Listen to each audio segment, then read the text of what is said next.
To the floor of the U.S. House, about to start work on 8 suspension bills, including a federal oil and gas pipeline safety bill.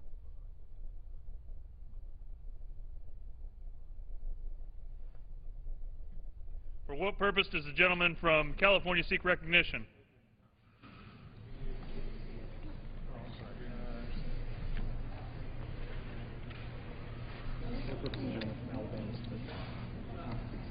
For what purpose does the gentleman from Alabama seek recognition?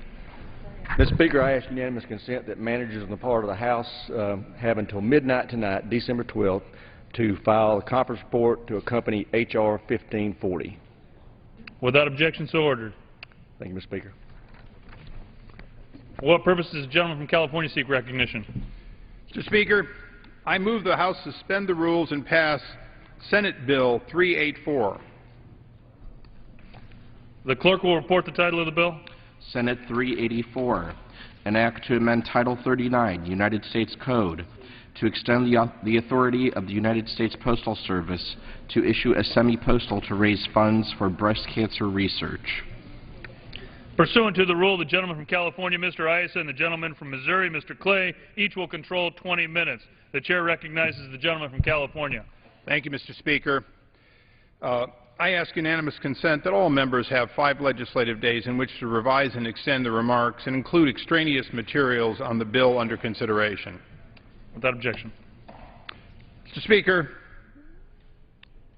Senate Bill 384, introduced by Senator Dianne Feinstein from the great state of California, would extend the authority of the United States Postal Service to issue semi-postal stamps to raise funds for breast cancer research.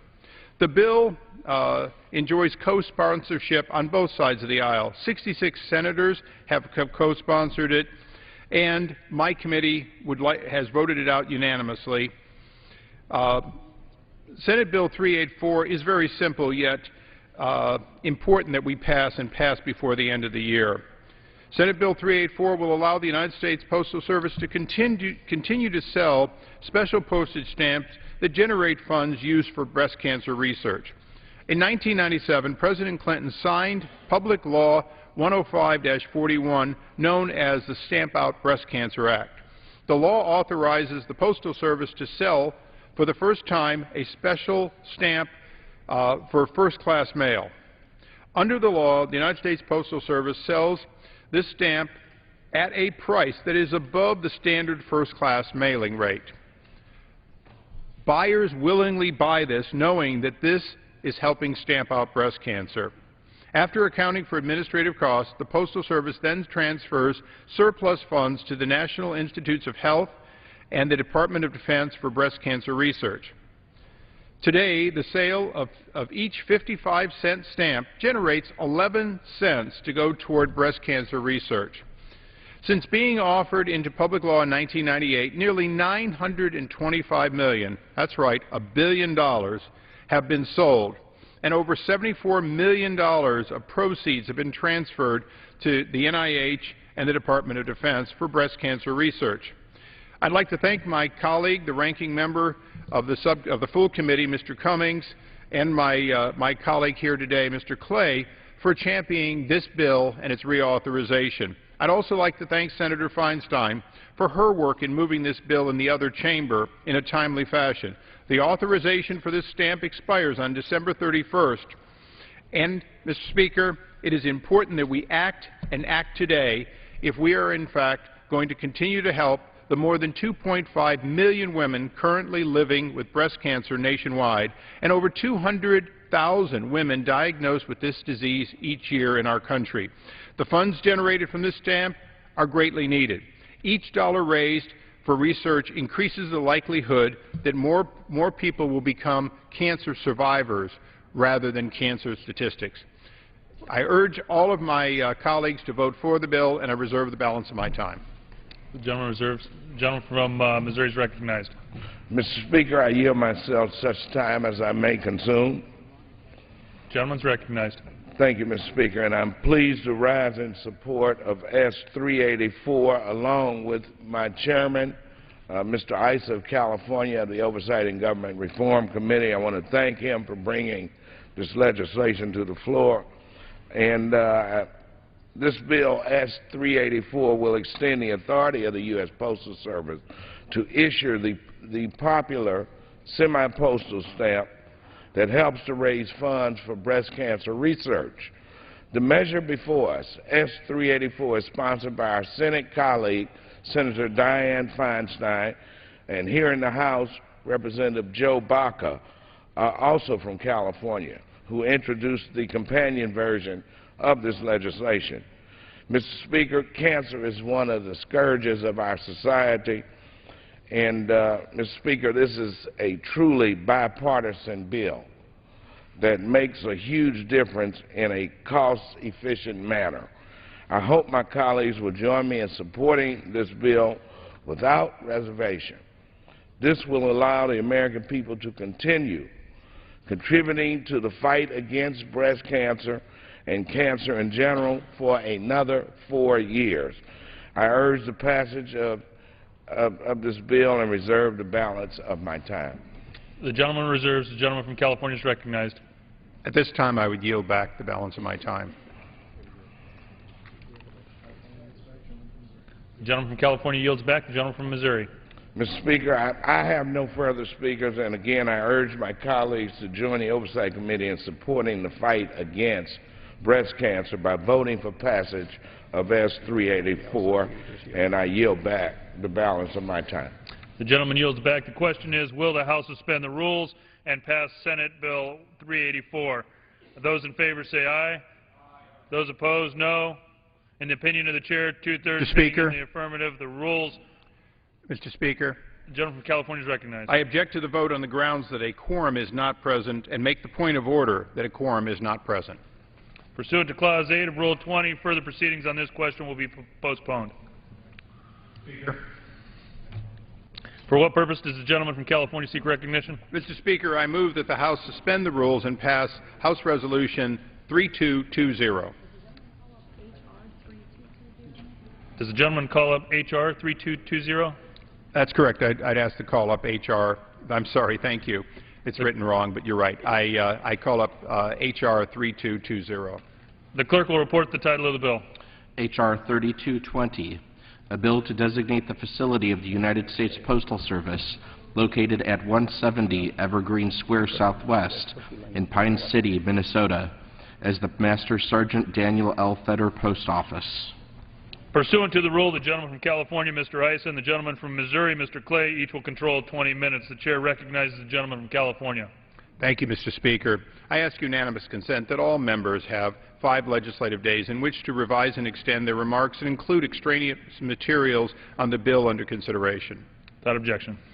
Thank you, Mr. Speaker. I recognize myself for such time as I may consume. Thank you, Mr. Speaker. Mr. Speaker, House Resolution 3220, introduced by the gentleman from Minnesota, who will shortly speak, Mr. Kovac, would designate the facility of the United States Postal Service located at 170 Evergreen Square Southwest in Pine City, Minnesota, for Master Sergeant Daniel L. Feder, Post Office.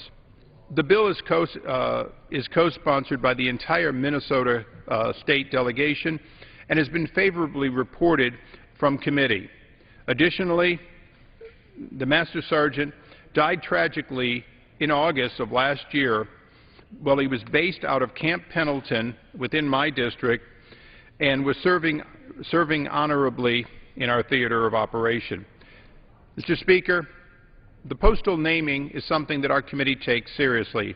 We require that all post offices have unanimous support in order to be named, and under this year's rules, we require that it be for individuals befitting of the honor of having a post office named after them, and virtually every postal naming this year has been after one of our fallen heroes.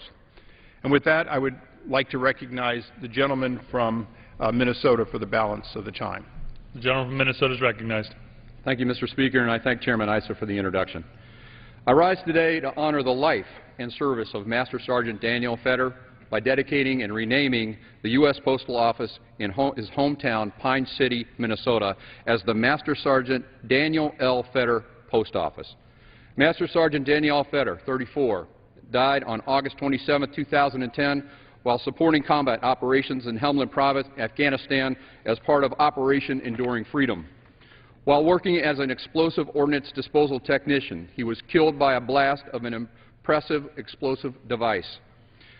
Master Sergeant Fetter was a 16-year veteran of the United States Marine Corps. With completed combat deployments in Iraq 2004 and 2006 and overseas deployment with the 11th Marine Expeditionary Unit in 2007. He was on his first combat tour in Afghanistan, but was a very decorated Marine with several military awards, including the Purple Heart, 2 Navy Marine Corps Commendation Medals, and a Joint Service Achievement Medal. Master Sergeant Daniel Fetter was assigned to the 7th Engineering Support Battalion, 1st Marine Logistics Group, 1st Marine Expeditionary Force out of Pendleton, California. Master Sergeant Fetter grew up in Pine City, Minnesota. He is survived by his parents, Robert and Jackie McKellar, who still reside in the area. Master Sergeant Fetter is further survived by his wife, Diana Fetter, and former spouse, Susan Fetter, and their 2 children, daughter Danielle and son Strom. A scholarship has been created in his name. It gives financial support to graduating seniors from Pine City High School, where Master Sergeant Fetter attended. Master Sergeant Fetter spent his career in service for his country and ended up making the ultimate sacrifice while working to protect his fellow Americans in Afghanistan and at home. Daniel Fetter is a true American hero, and I am privileged, in fact I am humbled, by the opportunity to honor his life, sacrifice, and legacy by designating the local post office of his hometown in his name. It is my hope that this post office will stand as a reminder to Daniel's family, friends, and the citizens of Pine City, Minnesota, of my appreciation, the appreciation of his constituents in Minnesota's 8th Congressional District, and America's appreciation for Master Sergeant Fetter and those service members like him who have been killed in combat operations while protecting our country. Thank you, Mr. Speaker, and I yield back. We reserve the balance of our time. The gentleman reserves. The gentleman from Missouri is recognized. Thank you, Mr. Speaker, and I yield myself such time as I may consume. The gentleman is recognized. Mr. Speaker, as a member of the House Committee on Oversight and Government Reform, I am pleased to join my colleagues in the consideration of this bill. H.R. 3220 designates the facility of the U.S. Postal Service located at 170 Evergreen Square Southwest in Pine City, Minnesota, as the Master Sergeant Daniel L. Fetter Post Office. The measure before us was first introduced by my colleague, Representative Chip Kravick of Minnesota, on October 14, 2011. Before serving in Afghanistan, Master Sergeant Fetter had served 2 highly decorated tours in Iraq. He was a recipient of the Purple Heart, a Navy Marine Corps Commendation Medal, and a Joint Service Achievement Medal, among many others. Mr. Speaker, I ask that we recognize and honor the heroic actions and the life of service of Master Sergeant Daniel L. Fetter and pass the underlying bill without reservation. And I urge my colleagues to join me in supporting the passage of the bill and reserve the balance of my time. Gentleman reserves. Gentleman from California is recognized. Mr. Speaker, in brief, no individual is to be honored more than one who knowingly walks up to a piece of explosive that can kill them, surrounded by hostiles who can kill them. When others stand back, our EOD technicians go forward. And no organization has paid more of a price than Marine EOD and Army EOD during this conflict. So as we honor the Master Sergeant, hopefully we'll recognize that he didn't come home, many other EOD technicians didn't come home, and many who came home injured, because in fact you cannot expect these IEDs not to be set off as you walk up to them. Only a week ago, I was at the Kennedy Center, where they honored a countless number of individuals who had been wounded warriors. Disproportionately, I saw the badge of the EOD technician on many of these individuals. They were operating from wheelchairs. They were operating with terrible, terrible scars. The Master Sergeant did not come home, and that is tragic. But let's understand, this post office naming is being named after those men and women who serve day in and day out in Iraq, Afghanistan, and here at home to disarm explosives that most people would simply run away from. With that, I reserve the balance of my time. Gentleman reserves. Gentleman from Missouri is recognized. Mr. Speaker, I have no further speakers and want to close by again urging adoption of this bill. H.R. 3220 renames the post office in Pine City, Minnesota, after Master Sergeant Fetter, who gave his life in the name of freedom and service to our country. And I yield back the balance of my time. The gentleman yields back. Gentleman from California is recognized. In closing, I join my colleague in this bipartisan effort to name the post office after Master Sergeant Daniel L. Fetter and yield back the balance of my time. The gentleman yields back. The question is, will the House suspend the rules and pass H.R. 3220? Those in favor say aye. Aye. Those opposed, no. In the opinion of the chair, two-thirds being in the affirmative. Mr. Speaker. The gentleman from California is recognized. On that, I ask for the yeas and nays. The yeas and nays are requested. All those in favor of taking this vote by the yeas and nays will rise and remain standing until counted. A sufficient number having risen, the yeas and nays are ordered pursuant to Clause 8 of Rule 20. Further proceedings on this question will be postponed. Mr. Speaker. Mr. Gentleman, Speaker. Gentleman from California is recognized. Mr. Speaker, I move that the House suspend the rules and pass H.R. 3246. The clerk will report the title of the bill. H.R. 3246, a bill to designate the facility of the United States Postal Service located at 15455 Manchester Road in Baldwin, Missouri, as the Specialist Peter J. Navarro Post Office Building. Pursuant to the rule, the gentleman from California, Mr. Issa, and the gentleman from Missouri, Mr. Clay, will each control 20 minutes. The chair recognizes the gentleman from California. Thank you, Mr. Speaker. I ask unanimous consent that all members have 5 legislative days in which to revise and extend their remarks and include extraneous material on the bill under consideration. Without objection, the gentleman from California is recognized. Thank you, Mr. Chairman. I now would like to yield such time as he may consume to the author of this bill, Representative Todd Aiken of Missouri, who has authored this bill and carried it throughout the process, including here today. The gentleman from Missouri is recognized. Thank you, Mr. Speaker. I rise today in strong support of House Resolution 3246, a bill I introduced to honor the life of Peter J. Navarro by designating the post office in Baldwin, Missouri as the Specialist Peter J. Navarro Post Office Building. A resident of Wildwood, Missouri, Specialist Peter J. Navarro was part of Company A, 2nd Battalion, 70th Armored Regiment, 3rd Brigade Combat Team, and the 1st Armored Division. On December 13th, 2005, Specialist Navarro was one of 4 soldiers killed when a roadside bomb detonated near their Humvee during combat operations in Taji, Iraq. A graduate of Lafayette High School, Peter declined his acceptance at Truman State University so that he could join the Army right after his graduation. When Peter returned home for his younger brother's funeral, he was faced with the undeniable risks of serving his country. However, he returned to Iraq, telling friends and family that without him, there would be a man short. They need me there. Peter was a dedicated soldier, willing to give the ultimate sacrifice to protect his country and the men and women who reside there. As Peter's father, retired Chief Petty Officer Jose Navarro, said, he cared for the soldiers he worked with. He would do anything for his friends, and he told me he believed in what the mission was.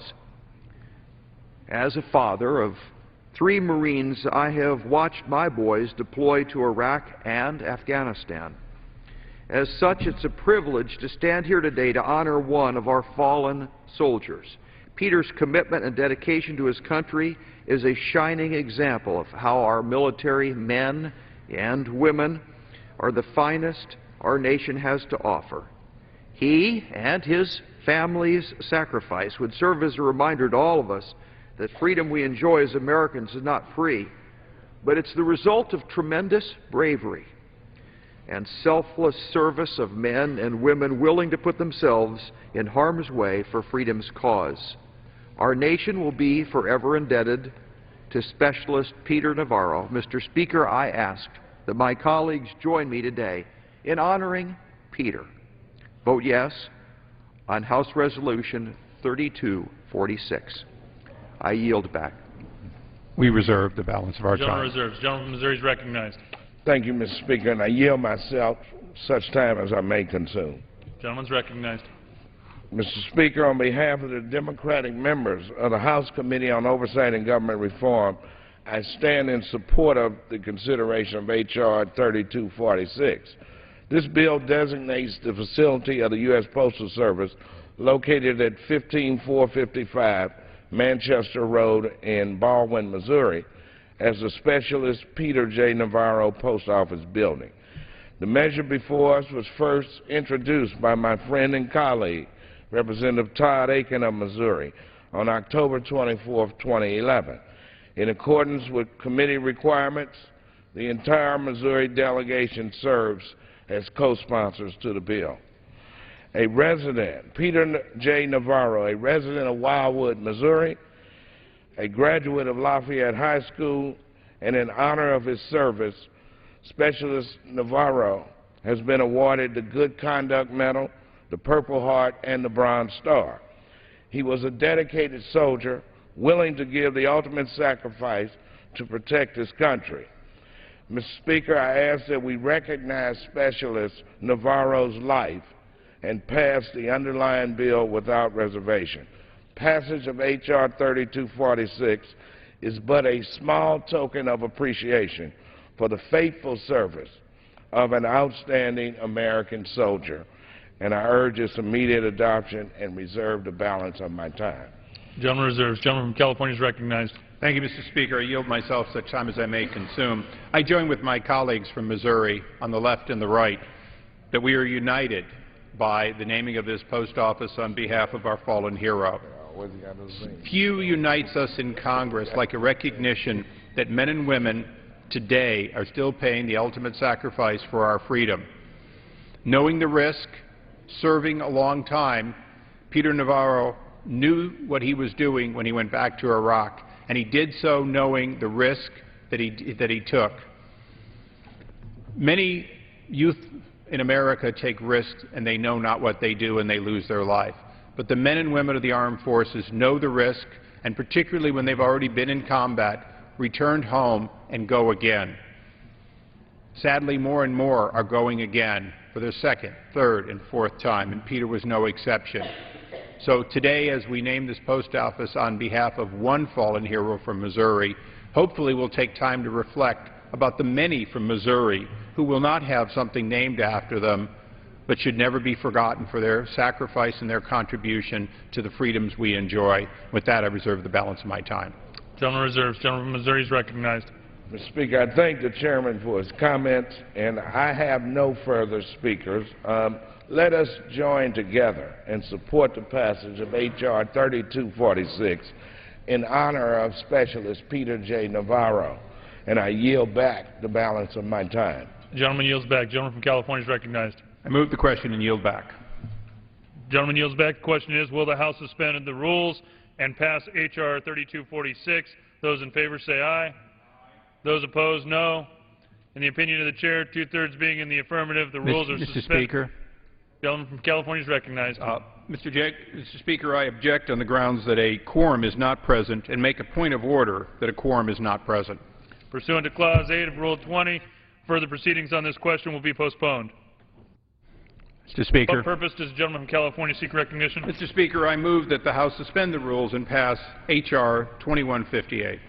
The clerk will report the title of the bill. H.R. 2158, a bill to designate the facility of the United States Postal Service located at 14901 Adelpha Drive in La Mirada, California, as the Wayne Grisham Post Office. Pursuant to the rule, the gentleman from California, Mr. Issa, and the gentleman from Missouri, Mr. Clay, each will control 20 minutes. The chair recognizes the gentleman from California. I thank the Speaker. I ask unanimous consent that all members have 5 legislative days in which to revise and extend their remarks and include extraneous materials on the bill under consideration. Without objection, the gentleman from California is recognized. Thank you, Mr. Speaker. I recognize myself for such time as I may consume. The gentleman is recognized. Mr. Speaker, H.R. 2158, introduced by my colleague and friend, the gentlelady from California, Ms. Sanchez, would designate the facility of the United States Post Office located at 14901 Adelpha Drive in La Mirada, California, as the Wayne Grisham Post Office. This bill enjoys bipartisan support. In fact, every member of the California delegation supports it, all 53. Mr. Speaker, it is fitting and proper that Wayne Grisham, a man who dedicated his life to public service, be recognized. Born in 1923, Mr. Grisham served as a fighter pilot in World War II and was shot down over Germany, earning a Purple Heart. After a successful career in real estate, Mr. Grisham was elected to the La Mirada City Council, where he served for 8 years. In 1978, he was elected to serve as a member of this body, representing California's 33rd Congressional District. He served for 2 terms. In 1983, he was appointed by then-President Reagan to serve as a director of the Peace Corps in Kenya. After his service in Kenya, Mr. Grisham was elected to the California State Assembly in 1984, where he served until 1998. Sadly, Mr. Speaker, on January of this year, Mr. Grisham died at the age of 88. He is survived by his wife of 66 years, his son, daughter, and 5 grandchildren. After his death, he was described by the distinguished chairman of the Rules Committee, Mr. Dreyer, who Mr. Grisham lost to in a 1982 re-election bid, as being the model of civility and a true gentleman. Mr. Speaker, we don't hear that very much in this body. I'll repeat it, as the model of civility and a true gentleman. I urge members join with me in supporting this legislation and honoring a true public servant, and I reserve the balance of my time. Gentleman reserves. Gentleman from Missouri is recognized. Thank you, Mr. Speaker, and I yield myself such time as I may consume. Gentleman is recognized.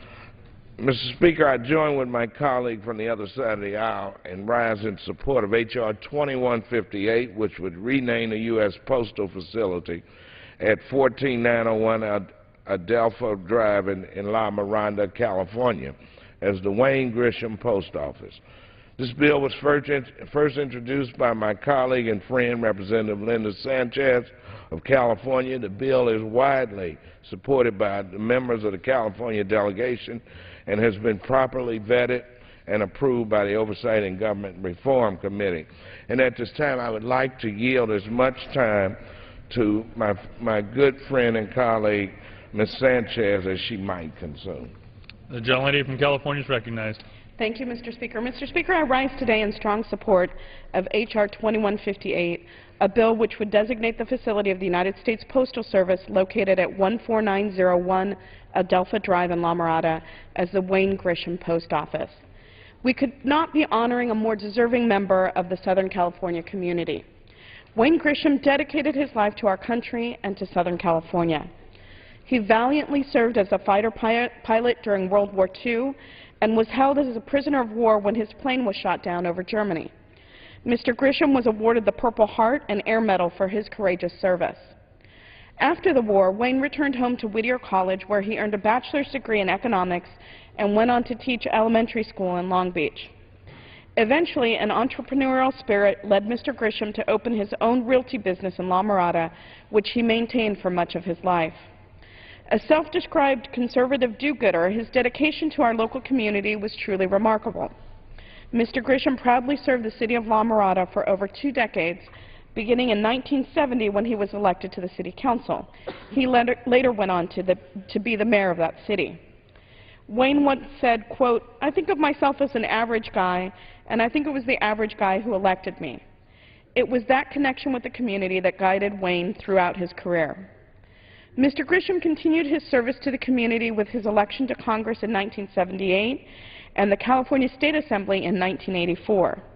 He also lent his talents to the Peace Corps, serving as director in Kenya.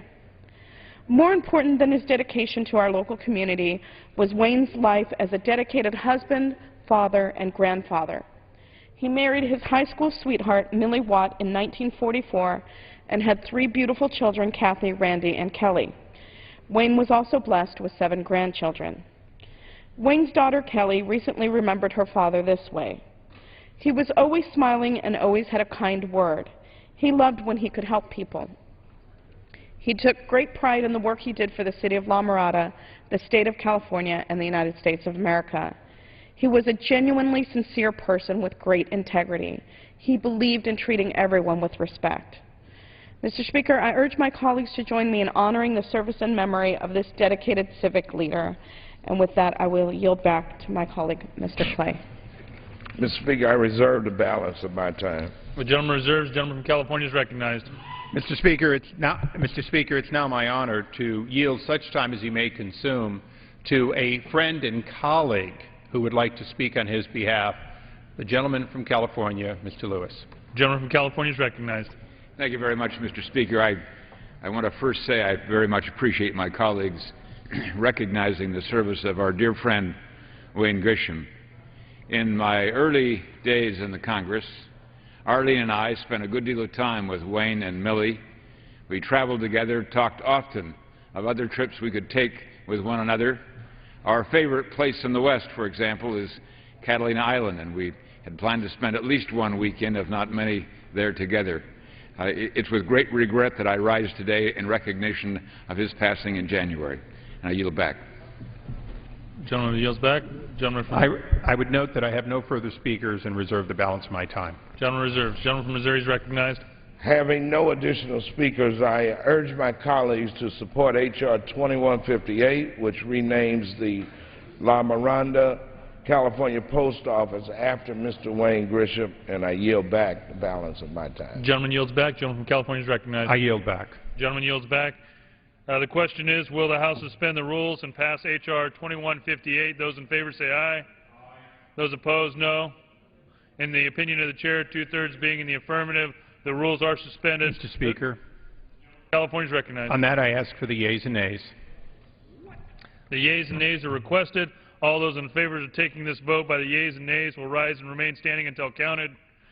A sufficient number having risen, the yeas and nays are ordered pursuant to Clause 8 of Rule 20. Further proceedings on the question will be postponed. For what purpose does the gentleman from California seek recognition? Mr. Speaker, I move that the House suspend the rules and pass H.R. 2767. The clerk will report the title of the bill.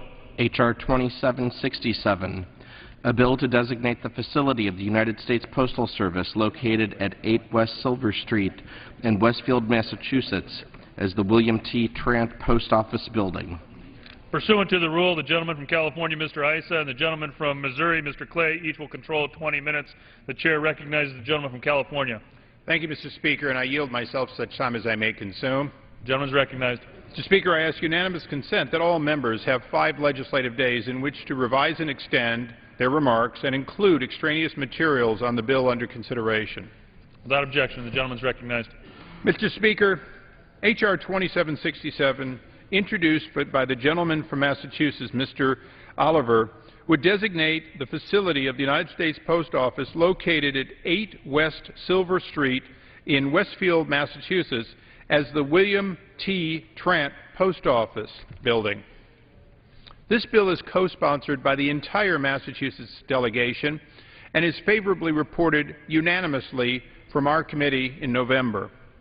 Mr. Speaker, William Trant was a man truly dedicated to serving both his country and his community.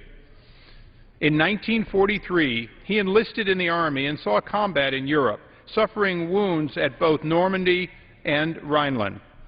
For his service, he was awarded the Purple Heart, as well as numerous other service medals. After returning from war, Mr. Trant began his career working for the United States Post Office there in Westfield. Following a short stint with the New York Giants minor league baseball team, Mr. Trant returned to his career at the Postal Service. As we know in government, it's always good to have a backup job if you're going to pitch, where he would continue to serve for 32 years. Mr. Trant rose to the rank of the postmaster of that post office that he served in up through the process. He also, though, did many community works, including he served on the Westfield City Council for nearly 20 years, and in 1962 also served as acting mayor. It is fitting that we name the Westfield Post Office after its postmaster. In 1967, he served as procurement officer in Springfield Post Office, as well as a procurement director of services in Northeast Postal District in Hartford, Connecticut. Sadly, Mr. Speaker, in 2002, Mr. Trant passed away. He is remembered by many in Westfield as both an exemplary citizen and a person of character. I urge all my members to join in support of this legislation to honor the true public servant, and I reserve the balance of my time. Gentleman reserves. Gentleman from Missouri is recognized. Mr. Speaker, I yield myself such time as I may consume. Without objection. Gentleman is recognized. I am pleased to rise in support of H.R. 2767. This bill would designate the facility of the U.S. Postal Service located at 8 West Silver Street in Westfield, Massachusetts, as the William T. Trant Post Office Building. The measure was first introduced by my colleague, Representative John Over of Massachusetts, on August 1, 2011. The entire Massachusetts delegation supports the bill, having met all of the Oversight and Government Reform Committee's requirements. H.R. 3004 was reported favorably by the committee on November 3, 2011. And, Mr. Speaker, at this time, I would yield as much time as my friend from Massachusetts may consume. Mr. Over. Gentleman from Massachusetts is recognized. I thank the gentleman from Missouri for yielding me time. Mr. Speaker, I rise today to support H.R. 2767, a bill that would designate the United States Post Office at 8 West Silver Street in Westfield, Massachusetts, as the William T. Trant Post Office Building. William Trant was an exemplary citizen, a soldier, a father, a public servant, and a pillar of his community. Born and raised in Westfield, he enlisted in the U.S. Army in 1943 and participated in 5 of the great campaigns of World War II, including the invasion of Normandy. He was decorated with several military honors, including the European, African, Middle Eastern Campaign Medal with 5 Bronze Stars, the Good Conduct Medal, and the Purple Heart with an oak leaf cluster for wounds sustained at Normandy and at Rhineland. After being honorably discharged at the end of the war, Mr. Trant returned home and worked for the U.S. Post Office in Westfield, leaving briefly to pitch for a minor league baseball team affiliated with the New York Giants.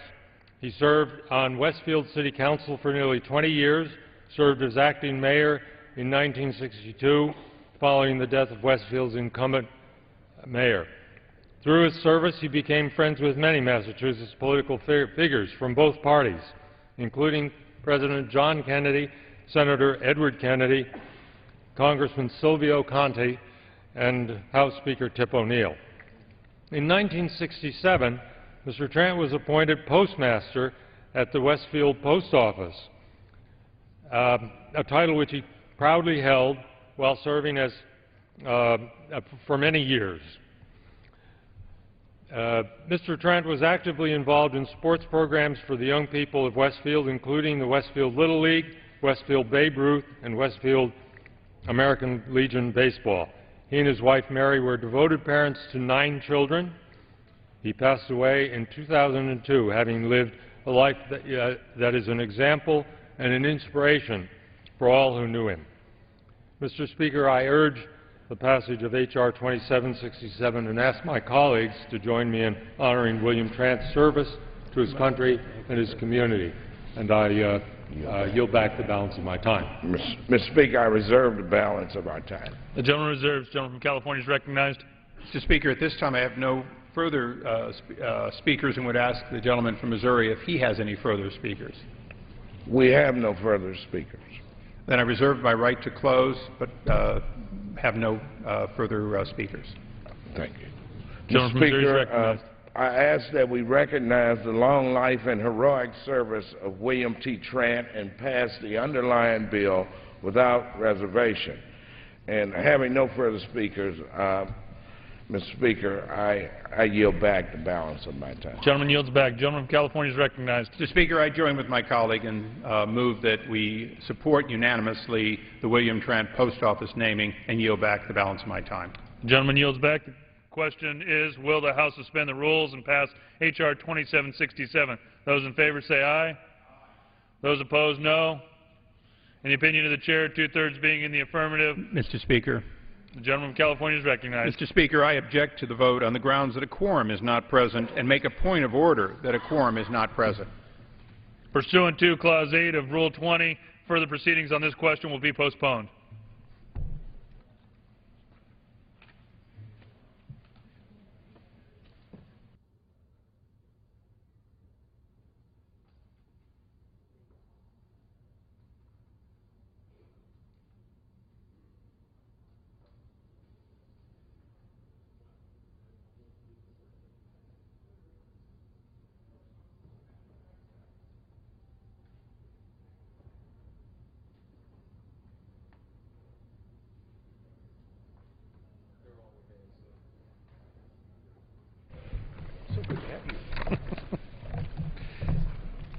Let's start right here.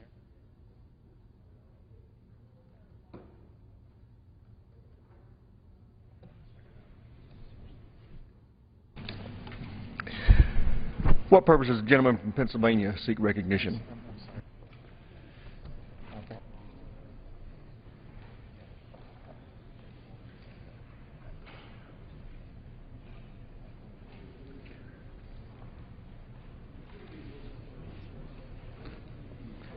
Mr. Speaker, the gentleman from California will move to suspend the rules and pass H.R. 2668. For what purpose does the gentleman from California seek recognition? I move to suspend the rules and pass H.R. 2668. Clerk will report the title of the bill. House Calendar Number 98, H.R. 2668, a bill to designate the station of the United States Border Patrol located at 2136 South Naco Highway in Bisbee, Arizona, as the Brian A. Terry Border Patrol Station. Pursuant to the rule, the gentleman from California, Mr. Denham, and the gentleman from Washington, Mr. Larson, each will control 20 minutes. The gentleman from Maryland, Mr. Cummings, will control 20 minutes. The chair recognizes the gentleman from California, Mr. Denham. Mr. Speaker, I ask unanimous consent that all members may have 5 legislative days in which to revise and extend their remarks and include extraneous material on H.R. 2668. Without objection, so ordered. Thank you, Mr. Speaker. I yield myself such time as I may consume. Gentleman is recognized. H.R. 2668 would designate the station of the United States Border Patrol located at 2136 South Naco Highway in Bisbee, Arizona as the Brian A. Terry Border Patrol Station. I'm pleased to co-author H.R. 2668, and I want to thank the gentleman from California, Mr. Issa, for introducing this bipartisan legislation. The Brian A. Terry Memorial Act would honor Border Patrol Agent Brian A. Terry by designating the station of the United States Border Patrol located at 2136 South Naco Highway in Bisbee, Arizona as the Brian A. Terry Border Patrol Station. Born in Flat Rock, Michigan, Agent Terry proudly served his country with the United States Marine Corps and continued his service as a police officer in Michigan prior to joining the United States Border Patrol. Agent Terry became a member of the 699th session of the Border Patrol Academy, assigned to the Naco Border Patrol Station within the Tucson, Arizona sector. On December 14, 2010, Border Patrol Agent Brian A. Terry was conducting a Border Patrol Tactical Unit operation in the area of Peck Wells at 11:15 near Rio Rico, Arizona, and about 15 miles north of Nogales, Arizona. Agent Terry and his team spotted a group of individuals approaching their position. Investigators later found that the suspects were preying on illegal immigrants with the intent to rob them. Shortly thereafter, an encounter ensued and gunfire was exchanged that left Agent Terry mortally wounded by a bullet fired from a suspect's AK-47. Agent Terry passed away the following day. This legislation honors the ultimate sacrifice of Agent Terry while he bravely protected our nation's borders. I support passage of this legislation and urge my colleagues to do the same. Does the gentleman reserve? And reserve the balance of my time. Gentleman reserves. Gentleman from Maryland is recognized. Thank you very much, Mr. Speaker. I yield myself such time as I may consume. Gentleman is recognized. Mr. Speaker, I rise in strong support of H.R. 2668, the Brian A. Terry Memorial Act, which honors the life and sacrifice of U.S. Border Patrol agent Brian Terry, and I'm pleased to be an original co-sponsor of this measure, and I applaud Mr. Issa for his leadership on this. 1 year ago, this Wednesday, on December the 14th, 2010, as on so many previous nights, Agent Terry and his team were out patrolling the border areas of Arizona and defending this country. Tragically, that night, he died in the line of duty from injuries sustained in a gunfight. He died in the line of duty, upholding his oath to defend our country. He was only 40 years old and was days away from taking a trip back home to Michigan for the Christmas holiday. Even before he joined the United States Customs and Border Protection as a Border Patrol agent, Agent Terry displayed an exemplary record of public service. He joined the United States Marine Corps upon his graduation from high school and served a tour of duty in Iraq. He was honorably discharged in 1994. Upon completing his military service, he returned home to Michigan and completed a Bachelor of Science degree in criminal justice. He then served as a police officer in A Course in Lincoln Park, Michigan. In 2007, he joined the United States Customs and Border Protection and became a member of its elite Border Patrol Tactical Unit. This unit responds to some of the most dangerous threats against our nation's homeland, which perfectly suited Agent Terry's courage, patriotism, and dedication to his country. Agent Terry was stationed at Nogales Border Patrol Station near Tucson, Arizona, which is the largest Border Patrol station in the entire country. Agent Terry took great pride in serving and defending his country. He worked tirelessly day after day, confronting imminent and immediate danger on the southwest border. Despite the dangerous nature of his work, those who knew him described him as a strong, competitive, handsome, courageous, funny, and incredibly patriotic American. He was also proud to serve as a federal law enforcement agent. I have met Agent Terry's family, and I support the ongoing efforts to seek answers for them. Others at the FBI and the U.S. Attorney's Office are working to bring his killers to justice. I join with the chairman of the Oversight Committee, Chairman Issa, in urging that the House adopt H.R. 2668, the Brian A. Terry Memorial Act, which recognizes Agent Terry's life and service and names in his honor a Border Patrol station in Bisbee, Arizona. With that, I reserve the balance of my time. Gentleman reserves. Gentleman from California is recognized. Mr. Speaker, I wish to yield 10 minutes to the gentleman from California, Mr. Issa. Gentleman from California, Mr. Issa, is recognized.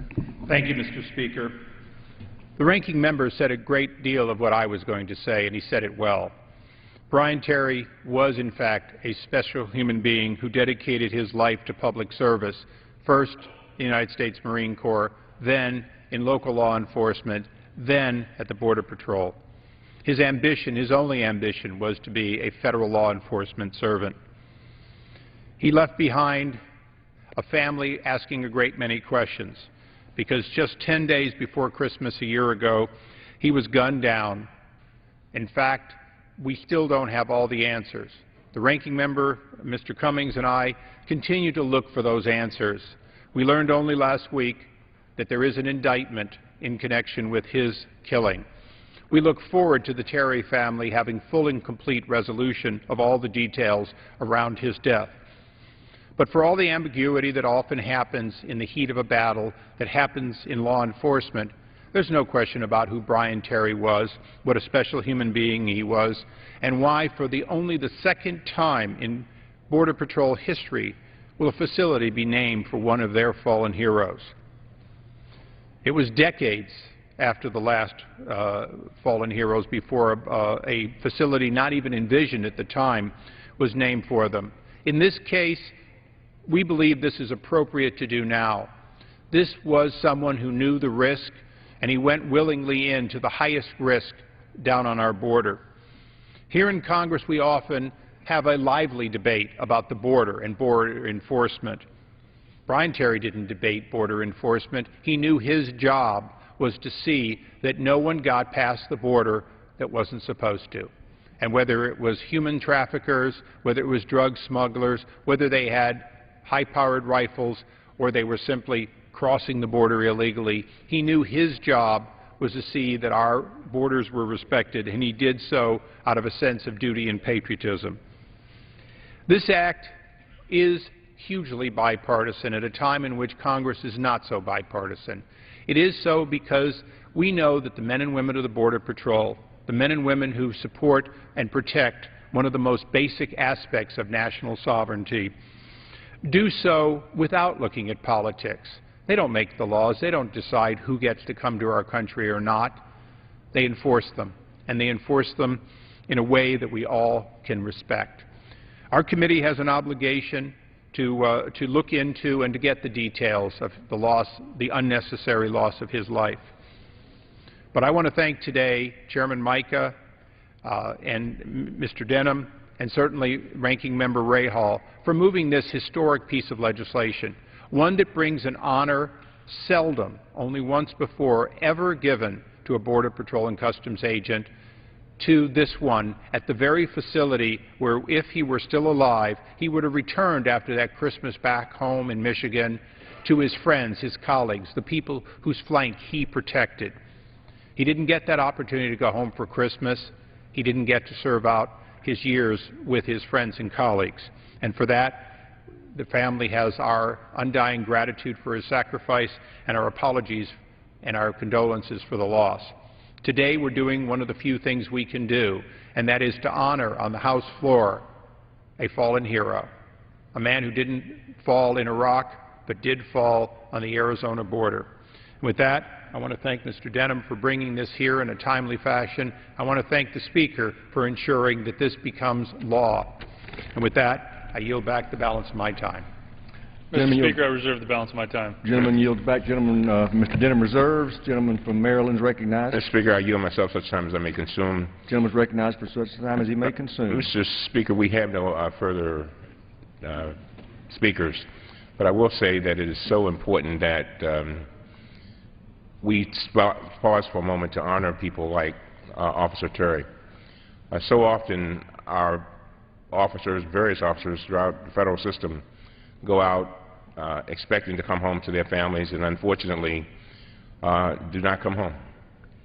And it is so very, very sad. And we spent quite a bit of time, Mr. Ice and I, in talking to the family and trying to console them. But I think the thing that they want more than anything else right now is answers. And I again join him in a bipartisan way and our entire committee to find those answers, because I think it's so very, very important. And as I've said many times, I shall not rest until we do find those answers.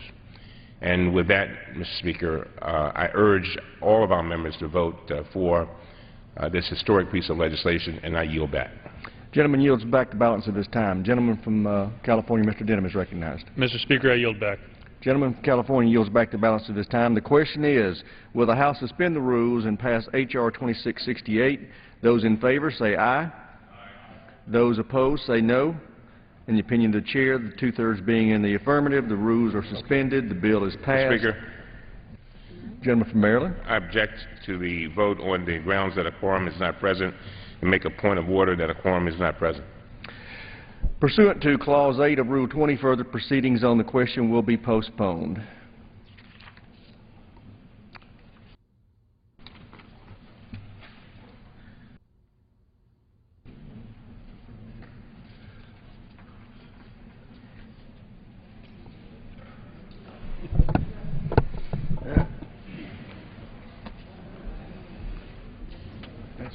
You're welcome.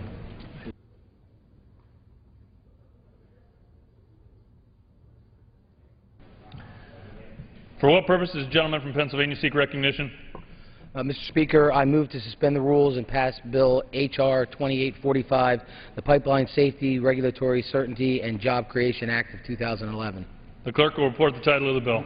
Union Calendar Number 197, H.R. 2845, a bill to amend Title 49, United States Code, to provide for enhanced safety and environmental protection in pipeline transportation, to provide for enhanced reliability in the transportation of the nation's energy products by pipeline, and for other purposes.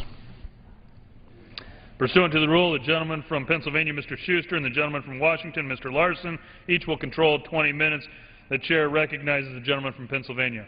And I thank the Speaker, and I ask unanimous consent that all members have 5 legislative days in which to revise and extend their remarks and include extraneous materials on H.R. 2845. Without objection, the gentleman is recognized.